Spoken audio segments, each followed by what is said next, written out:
Speed 120 पर minute.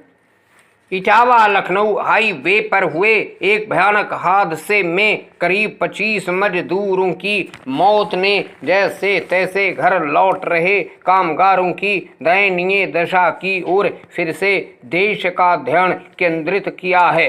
यदि कामगारों की घर वापसी के लिए उचित प्रबंध किए गए होते तो शायद इस भीषण हादसे में उनकी जान जाने से बच सकती थी। कायदे से केंद्र और राज्य सरकारों को तभी चेत जाना चाहिए था जब महाराष्ट्र में ट्रेन पटरियों पर सो रहे कामगार मालगाड़ी से कट मरे थे, लेकिन ऐसा नहीं हुआ। कोरी संवेदना जताकर कर्तव्य की इतिश्री कर ली गई। नतीजा यह हुआ कि कामगारों के पैदल या साइकिल से घर जाने का सिलसिला और तेज हो गया। यह सिलसिला इसलिए भी तेज हुआ क्योंकि जो श्रमिक स्पेशल ट्रेनें चल रही हैं वे पर्याप्त नहीं साबित हो रही हैं। यह साफ है कि घर लौटना चाह रहे सभी कामगार इन ट्रेनों की सुविधा हासिल नहीं कर पा रहे हैं। यह विचित्र है कि न तो पैदल घर जाने को मजबूर मजदूरों को रोकने की कोशिश की गई और न ही उन्हें उचित तरीके से उनके घर भेजने की। इस घातक उदासीनता का परिचय यह जानते हुए भी दिया गया कि चंद दिनों बाद जब कारोबारी गतिविधियां शुरू होंगी तो मजदूरों की जरूरत पड़ेगी। चूंकि घर लौट रहे मजदूरों के सड़क हादसों में हताहत होने के समाचार आए दिन आ रहे हैं, इसलिए राज्य सरकारों के लिए यह आवश्यक हो जाता है कि वे अपनी सीमा में उन्हें पैदल गुजरने से रोके। इसी के साथ उन्हें इसकी भी चिंता करनी होगी कि कहीं मजदूर माल ढुलाई में लगे ट्रकों में असुरक्षित तरीके से यात्रा करने के लिए विवश तो नहीं है। चूंकि इन दिनों खाली सड़क देखकर वाहनों को तेज गति से चलाया जा रहा है, इसलिए इसके खिलाफ भी सख्ती बरतनी होगी। यह ठीक है कि केंद्र सरकार ने राज्यों को यह निर्देश दिया है कि वे मजदूरों को पैदल जाने से रोकें, लेकिन उचित यह होगा कि राज्य सरकारों से यह भी कहा जाए कि वे कुछ दिन श्रमिक स्पेशल बसें चलाएं।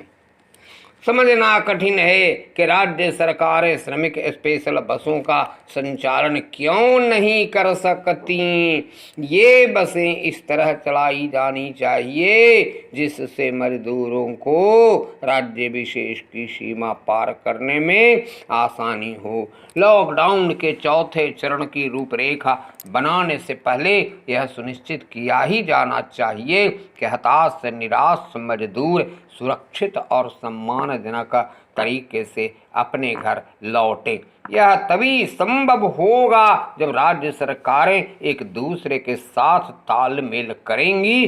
सरकारों को इसका आभास होना चाहिए कि मजदूरों की उपेक्षा अनदेखी राष्ट्रीय शर्म का विषय बन रहा है। अगला पैरा।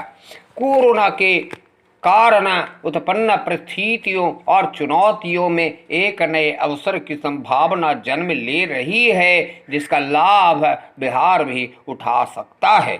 जरूरत सिर्फ इस दिशा में योजना के साथ आगे बढ़ने की है। केंद्र सरकार ने कृषि सेक्टर में विशेष पैकेज की घोषणा की है। इसका फायदा निश्चित रूप से बिहार को भी मिलेगा।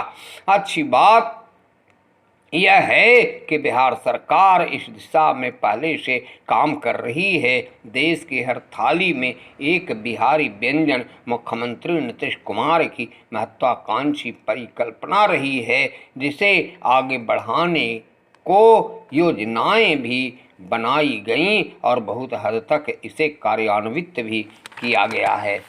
जल जीवन हरियाली मिशन भी उसकी ही अगली कड़ी रही, जिसके माध्यम से सिंचाई संसाधन को और बेहतर बनाने की कवायद के साथ पर्यावरण संरक्षण को भी प्राथमिकता सूची में रखा गया।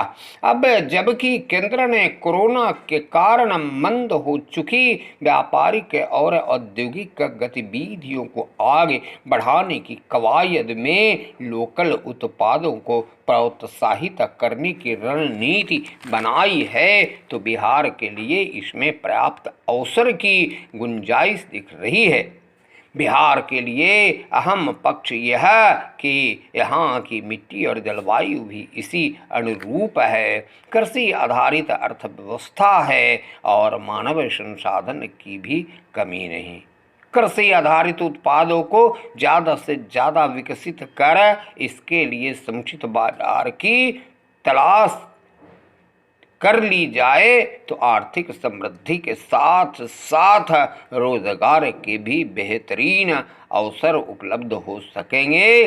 बिहार मक्के की खेती के लिए प्रसिद्ध है और बड़ी बात यह है कि विदेशी कंपनियां भी यहाँ से हर साल बड़ी मात्रा में इसकी खरीदारी करती हैं।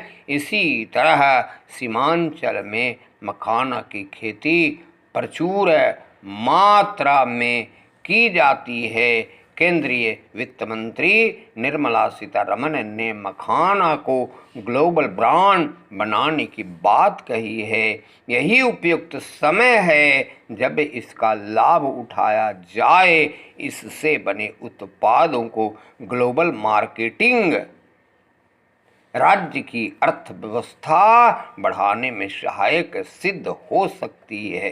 इस दिशा में यहाँ के कृषि विश्वविद्यालय निरंतर नए नए शोध भी कर लेते हैं।